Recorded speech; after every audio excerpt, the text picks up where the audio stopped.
ఇక స్టెప్ 2 అంటే water ratio. రైస్లో ఎన్ని నీళ్లు ఉపయోగించాలి? వాగ్భటుడు తన అష్టాంగ హృదయం గ్రంథంలో బియ్యం వండే విధానాన్ని చాలా స్పష్టంగా వివరించాడు. మండం పేయ విలేపి నామోదనస్య చ లాఘవం.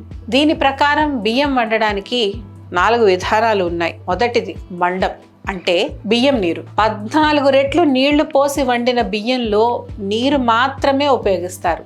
ఇది చాలా తేలికగా ఉంటుంది. జ్వరంలో, అజీర్ణంలో, వ్యాధి తర్వాత బలహీనతలో దీన్ని తీసుకుంటే చాలా ప్రయోజనం. ఇక రెండవది పేయం. దీన్ని కూడా మండల్లానే వండుతారు. అయితే ఇందులో నీటితో పాటు బియ్యం గింజలు కూడా ఉంటాయి. ఇది ఒక పల్చని బియ్యపు గంజి. దీనిని తాగొచ్చు. అయితే తేలికపాటి పోషణ కోసం ఉపయోగపడుతుంది. ఇక మూడవది విలేపి. ఇందులో మండం పేయం పద్ధతుల కంటే తక్కువ నీళ్లు, ఎక్కువ బియ్యం ఉంటాయి. ఇది అర్ధ ఘన రూపంలో ఉండే బియ్యం వంటకం. తేలికగా జీర్ణం అవుతుంది. అదే సమయంలో శరీరానికి పోషకంగాను ఉంటుంది. బరువు నియంత్రణలో ఉన్నవారికి ఇది మంచి చాయిస్. ఇక నాలుగవది ఓదనం లేదా అన్నం. ఇది మనం సాధారణంగా వండుకునే అన్నం. ఇందులో 1:4 లేదా 1:6 నిష్పత్తిలో నీరు వాడతారు.